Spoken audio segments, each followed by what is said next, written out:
A very good evening. Warm welcome to Dan Really Likes Wine, presented by Pick and Pay. Welcome to another week of wine. Welcome to a week that features a rather important day. On Wednesday, South Africans commemorate Youth Day, the 16th of June, and the Cloete uprisings of 1976.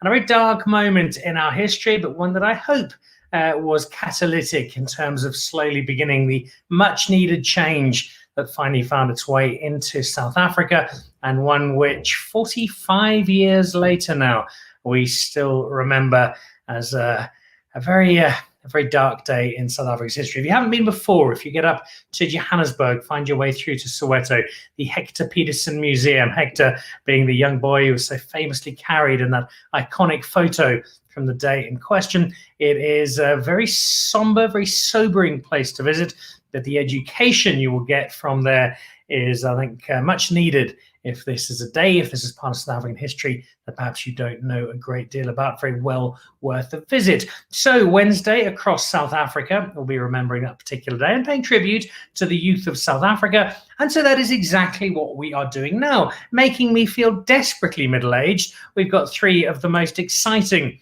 young winemakers in the country joining us on Dan Really Likes Wine today. They've each sent a bottle of wine they've made up for me to try, and I'm very excited to see exactly what they have produced, and I'll be introducing them in just a moment. Before we do that, though, a few things to throw into your diary for the days and weeks to come. I'll be down at the Table Bay on Thursday, and I will be hosting the show from the Table Bay as we celebrate Drink Shannon Day. That's coming up this Friday, so Thursday evening, led by who else? Ken Forrester will try and keep his answers short.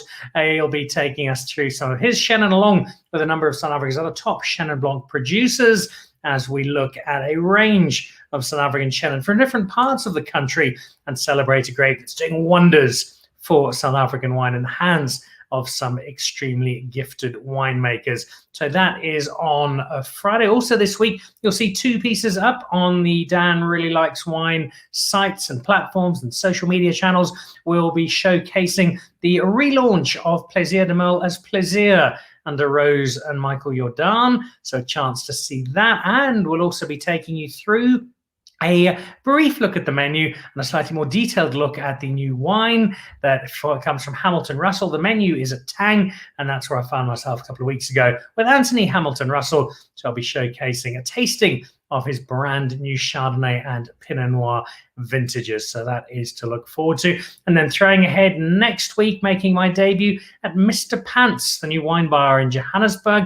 We'll be talking Burgundy. Two of Burgundy's top producers will be joining me as we have a look at just why it's a part of the wine world that is held in such esteem. So lots to come over the next little while. But for now, the most important thing on the agenda is three young winemakers who are finding their way in the wine world and doing so with some success and a great deal of enthusiasm. So ahead of Youth Day, from the Cape Winemakers Guild Protégé project, let's say a very warm welcome to our protégés from the Cape Winemakers Guild. Roger Cloete is with us. Roger, a very, very warm welcome. Candice is with her, and I need to just check what that surname is, because I think it might have changed for a rather good reason. And Victoria Davis is with us. Guys, welcome. It's lovely to see you all. Let's clarify that straight away. Is it Candice Nasson or Candice Barnes, Candice? It's Candice Nasson. I believe there's been a recent wedding. Yeah. A lockdown wedding. Congratulations to all of you, and it's fabulous to have you as part of the show today as we build up to a very important auction, which I'm going to talk about a little more later on in the show. Before we jump into your particular stories, and what great stories they are, Victoria, if you will, give us a little bit of an idea of what the Cape Winemakers Guild Protégé project is, how it works, and why it's so important.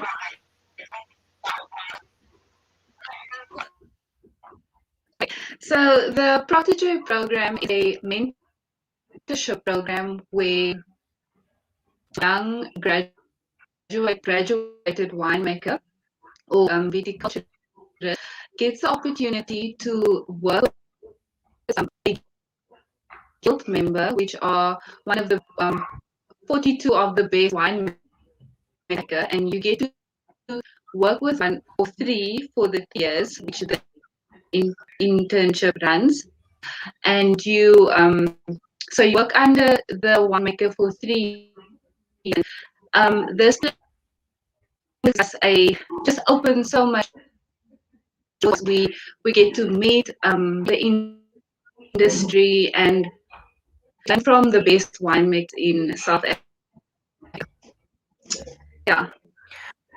All right, our apologies there for the sound. We're going to try and pick that up in a second. But I think you get the gist of what Victoria was saying there, the Protégé project. And it's one that's brought through some fantastic winemakers who currently sit in our community. I think of people like Rutger Stark Conde, Chiara Scott, who's on the show last week. Lots of young wine talent that this program is bringing through and offering people the opportunity to get into a space that maybe not that long ago might not really have been open to them.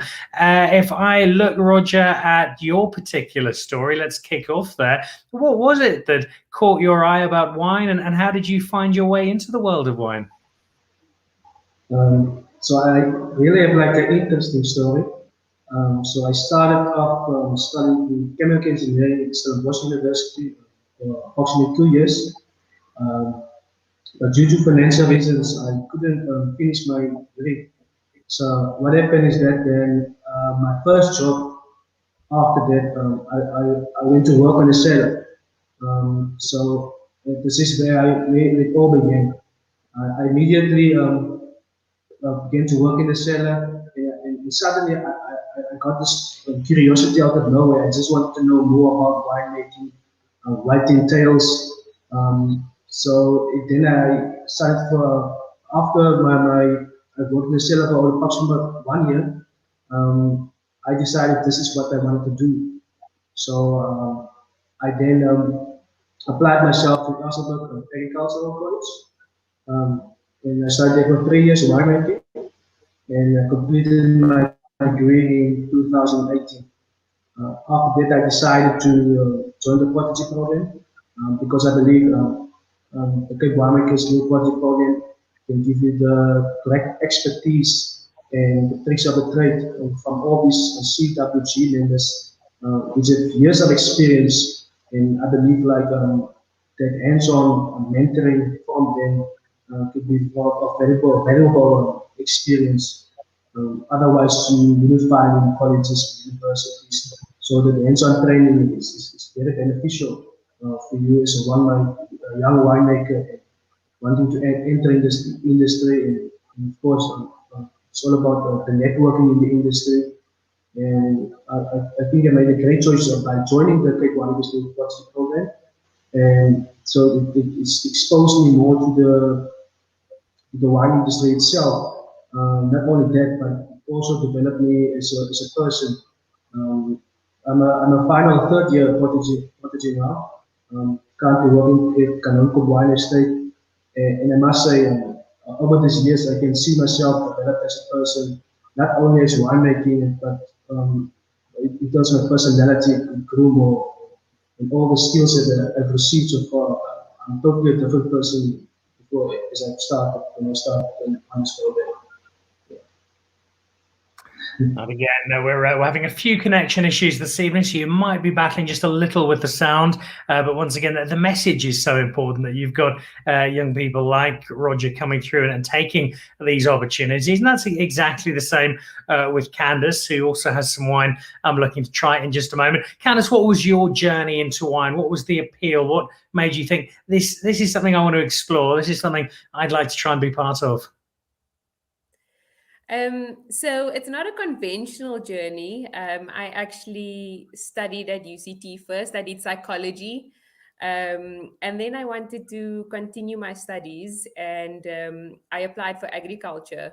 It was a little bit of a shock to myself and to my family. But then once I sort of got into it at Elsenburg, we realized what a great opportunity it was. It suits my personality and I suit it.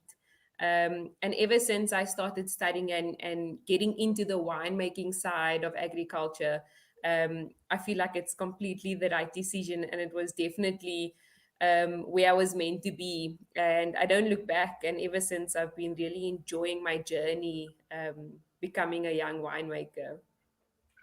You certainly don't look like there are any regrets. That's a big smile as you talk about wine, and the eyes are sparkling as well. Give us a sense of coming into the Guild or the Protégé program, how it's worked for you. Where have you got to work? Who have you got to work with? And how has that journey inspired you? So this is the most exciting part.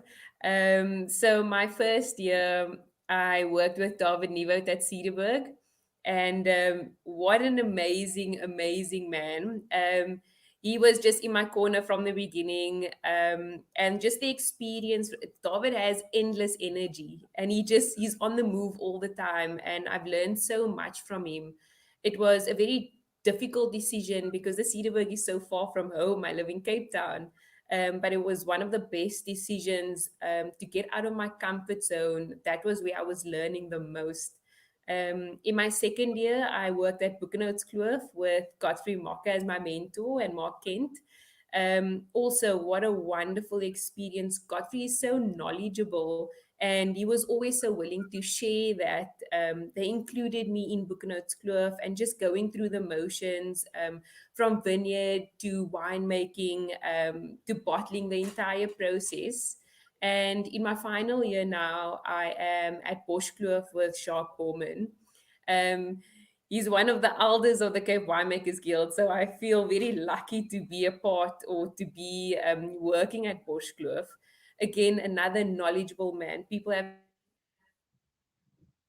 industry. So to learn that side of things, I think the Cape Winemakers Guild was a very good decision because it's exposed me to things that I don't think I would be able to be exposed to if I had just sort of gone into the industry. I have mentors that I can call up anytime, ask for advice, ask for help. Um, I have some of the best winemakers in my corner, and the tastings that we do as part of the guild, and the life skills training, we had financial training. It just really sets you up not only as a young winemaker, but as a person as well. And I think that is something that not all our peers that have completed their studies at the same time can relate to. And I think that's wonderful. We have so much support in the Cape Winemakers Guild. That's such a lovely endorsement of exactly what the Guild was set up to do, and to see such a vivid illustration of the success thereof is heartwarming. The mention of Kloof, I suspect, will ring a bell with one of your colleagues there. Roger, you know Kloof rather well also, don't you?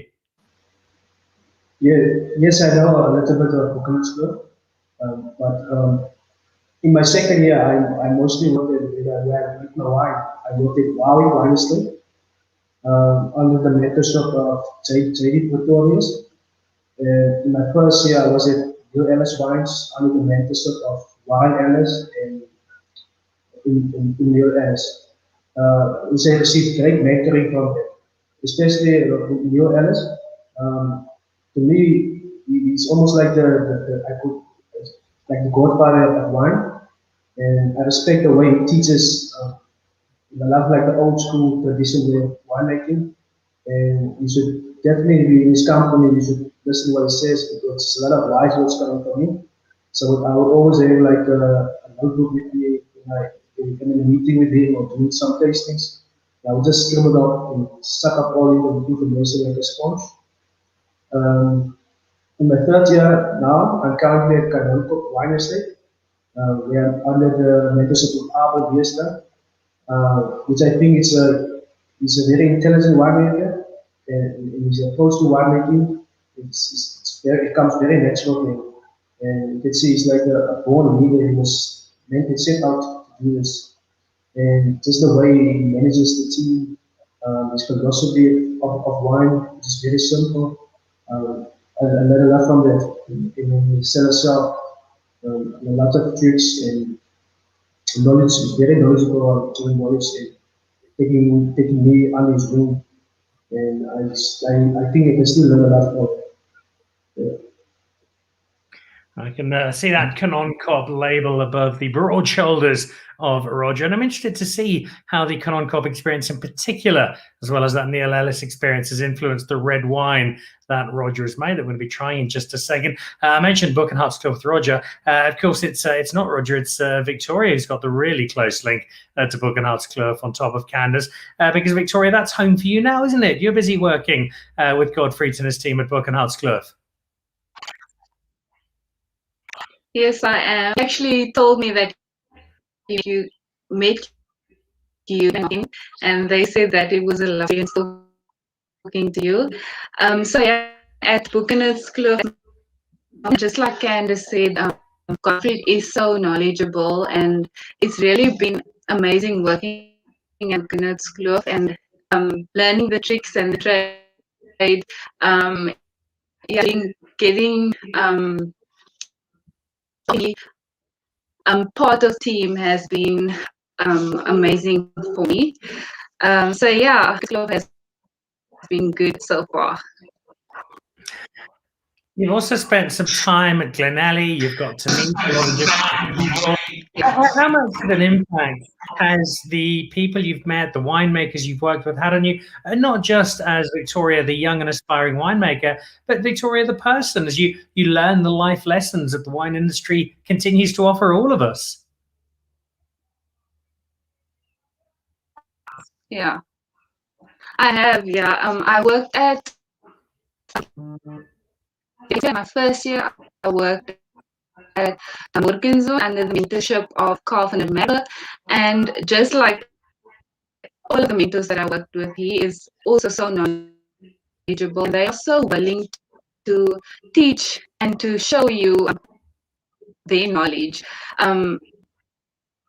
Something that Carl taught me is that you are never underestimate your ability to make mistakes, and that comes from someone that is a amazing winemaker and is known for his amazing Chenin that he produced at the Morgenzoll. At Glenelly, under Luke O'Cunningham, and they are known for the Bordeaux blends, and that was also an opportunity to get to work with all of the Bordeaux blends that we worked with to make the ship Lady Mana.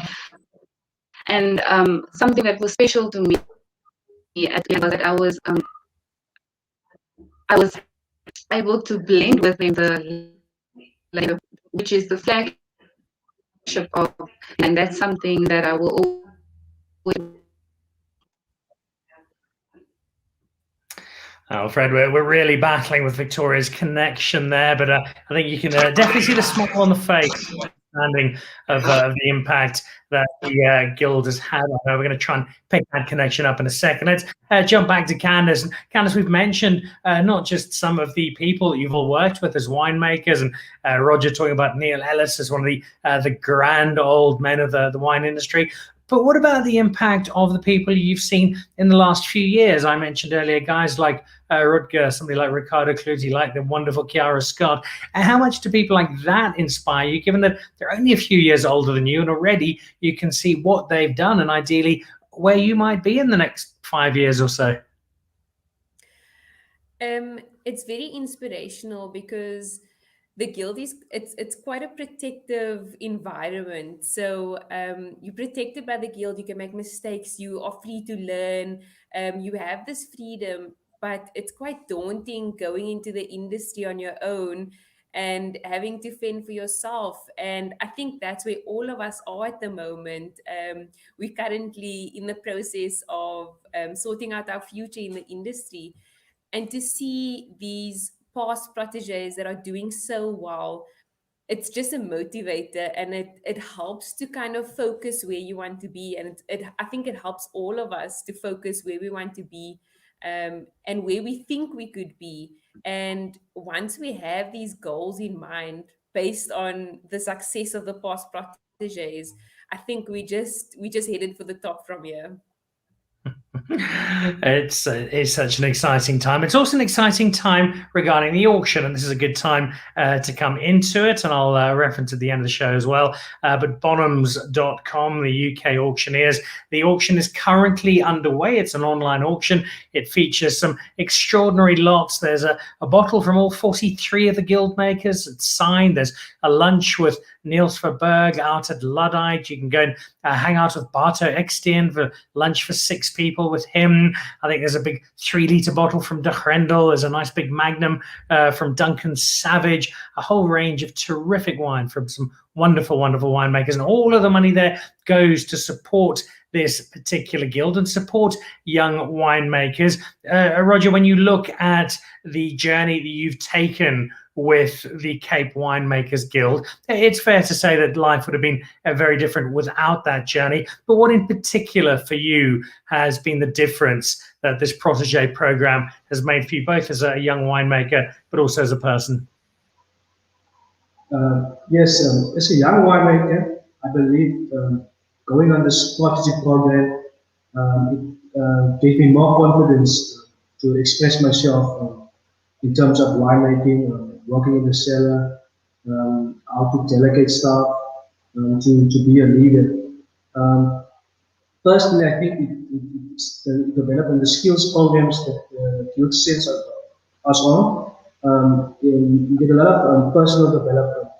There's a lot of skills that you learn from these programs, and which help you develop you as a person. Especially for me, personal, I have a fear of public speaking, or I have a fear of in front of people, to talk in front of people. So, but in order to become a winemaker, you have to have these certain skills to go further, because you're going to have to be a leader in the industry, and it's a certain way you have to communicate with your people. And all these skills that I've learned now, it made me more confident. And because thanks to the protégé program, it gives me that skills. So I would say I'm more confident than I was a couple of years ago now. So therefore, in personal development, I think I was going to, I think, receive more knowledge about it, and I'm more aware of myself, my personality, and the type of person I am. In terms of skills and knowledge regarding the winemaking processes, it's a little bit different from what we learn in university or college, because I believe winemaking is more hands-on approach, but you have to respect the science with it. So what I learned from the guild is more like a practical approach to winemaking, and then try to compare what I've learned in the university and college, and try to come to a conclusion to how it all fits in, and try to make, and in that I try to find the style I want to make, and so I can kind of express myself through the making of wine.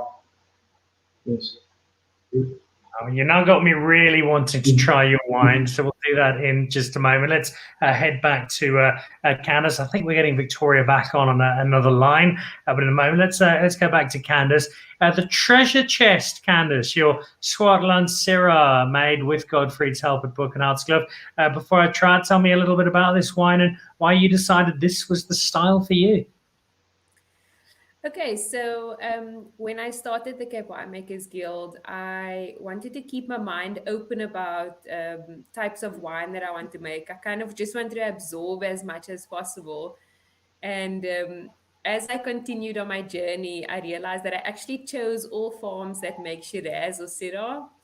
And I also went to the Northern Rhone in my first year, thanks to David Nieuwoud. So I think that style has really settled on me. I've developed this love for Syrah. I think it's so versatile. So the name of my wine is Skatkis, which is treasure chest in Afrikaans or English, sorry. And basically, when I talk about a treasure chest, it's the collective of all the knowledge and skills and support that I've experienced throughout the guild. And I feel like now I'm ready to share that treasure chest. You know, treasures aren't always silver and gold, there's so much more to it. And this is exactly what it is. So it's a very elegant style Syrah. It's not ripe or rich. It's very subtle and elegant, but wow, aromatics is amazing. So I'm really excited for you to taste it. All right. Well, let us open up and give it a go.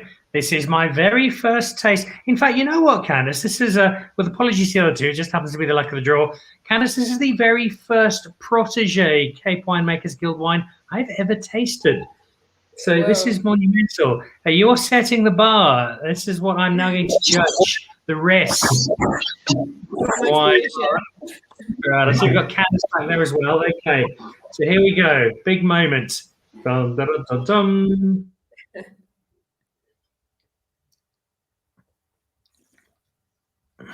Hmm. Hmm. You know what, Candice? This is lovely. Mm. It's a style of Syrah that is.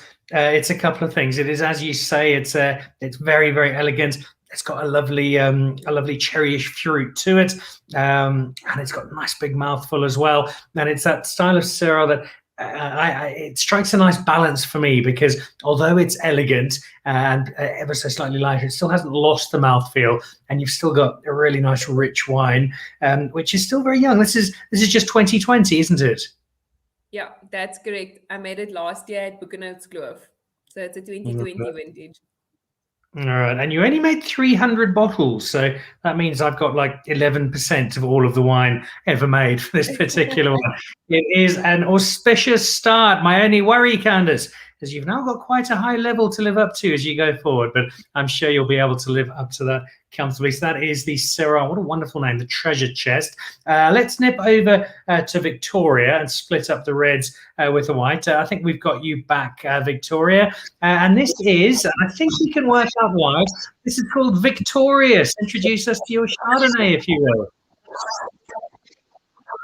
Okay, so my wine is called Victorious, and it is 100% Chardonnay grapes that came from Glen Alley Estate in Stellenbosch. And my wine is called Victorious. It is inspired by God and what He has done in my life. My name is also Victorious, which means overcomer and someone who will be victorious. So this wine is also a proclamation of that I will overcome whatever life throws at me. It is also a symbol of hope and victory for all the women in the wine industry. And yeah, it's just a symbol of hope and victory. This wine is, if you can taste it with me, you will get aromas of grapefruit, lemon zest, and toasted brioche aromas. And then when you taste it on the mid, you will get a creamy mid palate, and you will feel a freshness throughout the palate when you taste it. This wine, I want this wine to be elegant and yet bold, and I hope that that is what I have produced with my Victoria Chardonnay. You most certainly have, Victoria. Mm. And you've mastered what for me is top of the list whenever I'm trying a new wine, and it's very much the case for Candice as well. Is that sense of balance where there's no one part of it that's overwhelming, and you're getting a concert forming in terms of what you are putting together, and you can pick up some wood, but it's not screaming at you. It's just sitting in harmony with everything else there. In terms of making this style, creating what you have here, Chardonnay is a grape that not everybody loves, and not everybody loves every style of Chardonnay. You've gone for this particular one. You made it very clear what we're drinking. Is this something that really you feel sums you up as a winemaker in terms of this bottle of Victorious? Yes, it is. Chardonnay is known to be very neutral, but when it's being aged in oak barrels, it seems to be very versatile, a very versatile grape variety and wine. So this wine really, I think it sums up who I am. I am versatile and I am elegant, but I'm also bold at times. So I think this wine really sums up who I am, and it is also like I said, elegant and sweet wine. Not sweet on the palate, but it when I think about it, it brings the word sweet to me. Not sweet as in how it tastes, but sweet as in the personality. I think that's a really nice way of summing it up. It's one that appeals to Russell Williams, who's watching on YouTube. Super proud, Victoria, says Russell, and then follows up, need to get a bottle of Victorious. I'm not sure if there are many available, Russell. You might have your work cut out to get there, and certainly in terms of this wine. But I suspect there'll be rather a lot of wine made by Victoria finding its way into the wine world in due course. All right, let's head over to wine number 3 and the third of our Cape Winemakers Guild protégés. And this is a red blend we've got here. Is that correct? Yes, it's a red blend. It consists of Cabernet Sauvignon, Cabernet Franc, and Merlot. I named the wine the famous warrior, which is the meaning of my name, and I see myself as this warrior the warrior person that came from a hard background, but on top of all, to fight through all it all just to achieve his dreams of becoming not only a winemaker but also an influence for the younger protégés entering this industry. And through this wine, I had this idea to express a lot of fruit on the palate. So this wine is mainly focused on the purity of fruit. It's still a relatively young wine. You're gonna enjoy it if you open it like 30 minutes before you drink it before you open it before you drink it, like 30 minutes so it gets some oxygen so it can release itself. So it takes time to express itself. That sums up my personality, and getting lots of red fruit on the nose, on the palate, deep dark purple mulberries, cherries, little tobacco hints, kind of a leathery and velvety, silky tannins that you find on the finish. So this wine is very deep meaning. It changes as each sip is a different matrix to it, if I can explain it in that way. As it changes over time, the longer you leave it, the more it develops in the bottle as also in the glass. So it's, as I said, it's Cabernet Sauvignon, Merlot, and Cabernet Franc. So it's 65% Cabernet Sauvignon, 25 Cabernet Franc, and 10% Merlot. Which is a type of a Bordeaux blend, I would say. It spent about 12 months in the woods. I wanted to still let it stay a bit more, but because of the auction, we had to do it fast. But I think it's appropriate now in the bottle, so to give it some time, it will develop more. The integration of the tannin, the wood tannins, and the grape tannins to form more polymers, which make it more softer and more elegant. So everything I just said now about the wine, describe the wine, I can reflect to myself as a person, and that is how I see myself through this wine, in this wine. Before I taste it myself, which I'm about to, you are currently at Canoncop, and they make a reasonably good red blend at Canoncop called Paul Sour. What's been the reception of the team at Canoncop to your red blend? Yeah. Okay. So I told Aubrey yesterday I'm making a red blend, but I was already like making it last year. So it was before I came to Canoncop. Which is almost like a similar blend.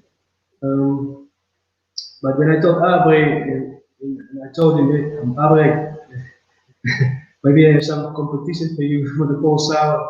They told me that competition is good. That was his reply.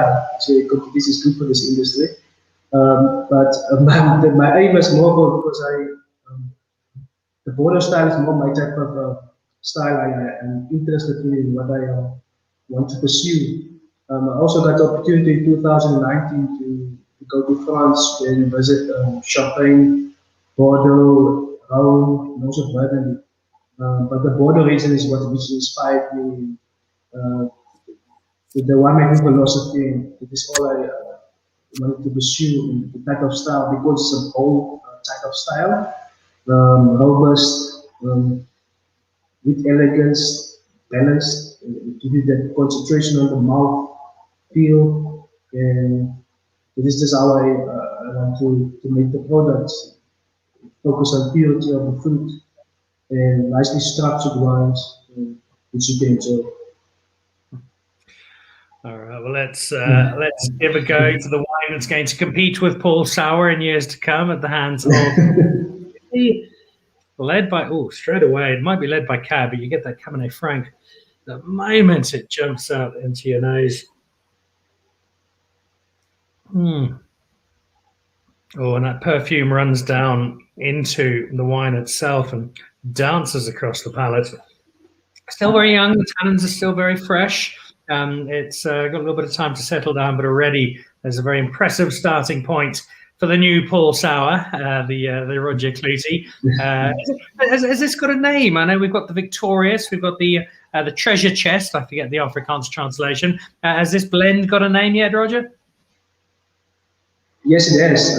The name is the Famous Warrior, which is the meaning of my name, Roger. Yes. Right, well, there we go.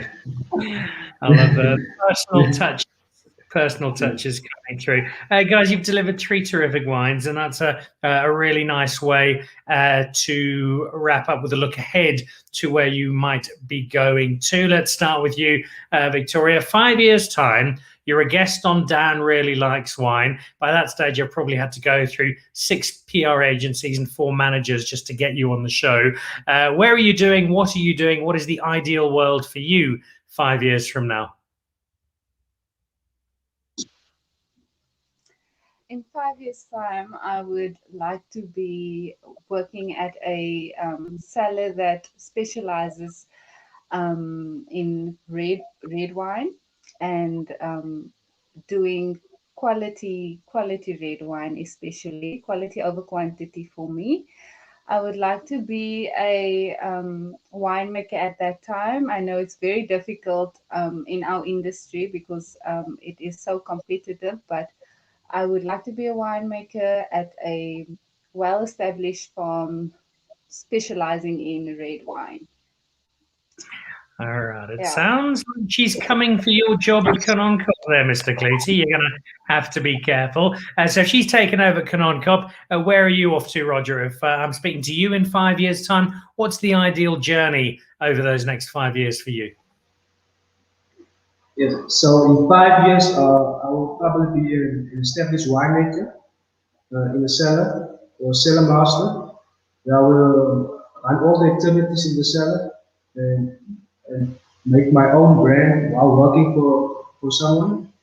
So I see myself as this winemaker who kind of gives back to the community on the farms in terms of learning and development, and to inform people more about the wine industry, what it entails, especially for the place where I come from, Paul. Not a lot of people know about winemaking and want to inspire the youth and the younger generation more about this industry, what makes it so amazing, and hopefully get more inspiration from them and get new ideas to make wine. Now I'm going to be working with the cellar, making red wine, white wine, and also fortified wine, which I love to make. Because in my final year I did a fortified wine in Elsenburg, and it's really intrigued me in the process itself, and the work I put it in makes me want to do it again. And yeah, but at the end of the day, I just want to inspire the younger generation to become more in this industry, because I think the industry is still not young, but I think there's a lot of development taking place. It's an exciting journey to reach for the younger generation. Plenty of ambition with the drive and vision to match. Roger Cloete has his 5-year plan and beyond, I think, fairly clearly mapped out. Candice, you've had a little bit of time to think about your answer to this particular question. So where are we headed with you in 5 years' time? So I'm actually particularly enjoying and interested in the organic and biodynamic winemaking. So I think in 5 years' time, I would be really immersed in the culture of organic and biodynamic. Definitely head winemaker. I also particularly enjoy inspiring future generations and helping generations. So I feel like I'll definitely be in the industry, potentially helping the next generation of winemakers, especially women. Um, I'm definitely going to be immersed in the wine culture as well, having been able to travel all over the world and just increasing my knowledge and continuously doing wine tastings. And I think that's the best part of it. So, yeah, that's me in 5 years. All right, Fanny, you mentioned something that I wanted to bring up in the end, and you referenced it. Women in the wine industry. In Andrea Molyneux, we have the chair of the Cape Winemakers Guild, who's not just one of South Africa's great winemakers, one of the world's great winemakers. Do you feel it's an industry that is opening up more to women and that there is a lot more opportunity than perhaps there was a few years ago? I definitely think so. I think Angie is the perfect example of women coming into higher positions in the wine industry. I mean, she's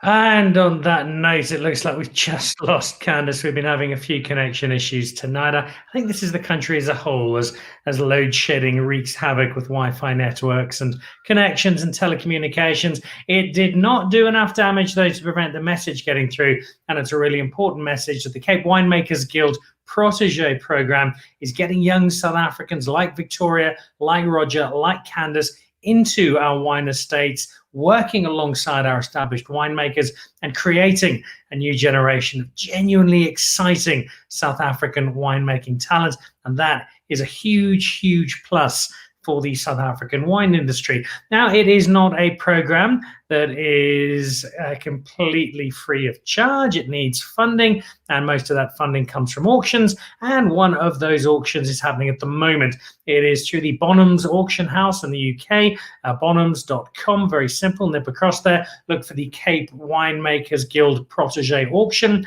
as I mentioned earlier, there are some terrific lots, some big bottles in there, some experiences, a chance to kind of lunch with Niels Verberg out at Luddite. I think that could be a rather long lunch.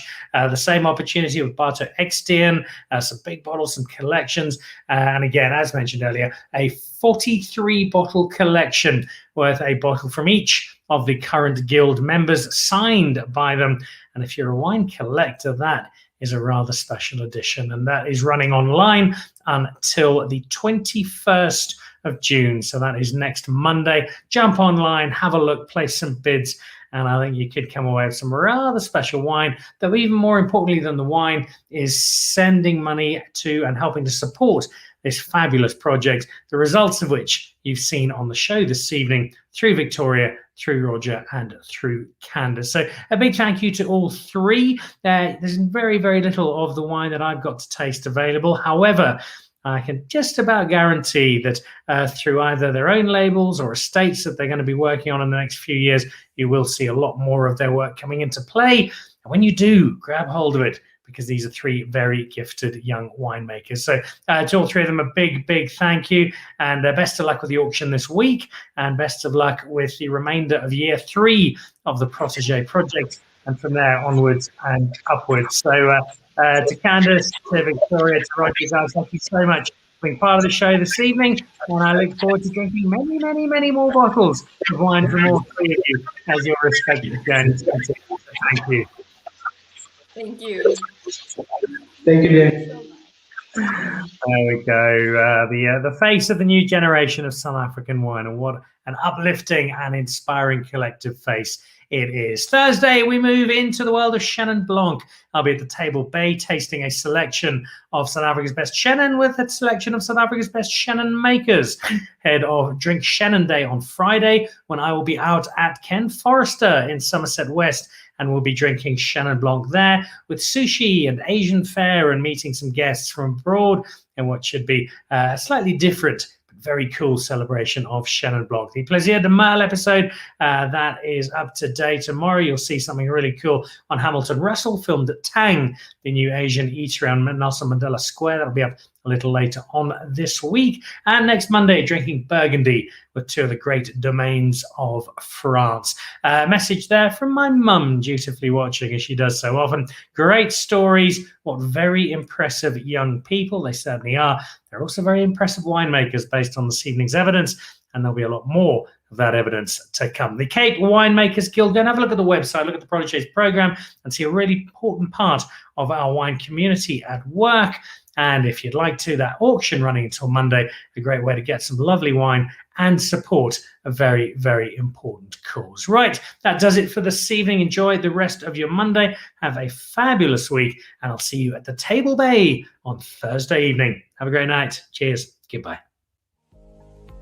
To join the Pick and Pay Wine Club, simply SMS your smart shopper number to 36775. It's absolutely free, and you'll get for yourself 3 times the smart shopper points on every bottle of wine bought. You'll also get a 20% discount on 10 different wines each month, a 25% discount on a case of wine, and a Magnum, some terrific competitions and invitations to awesome events.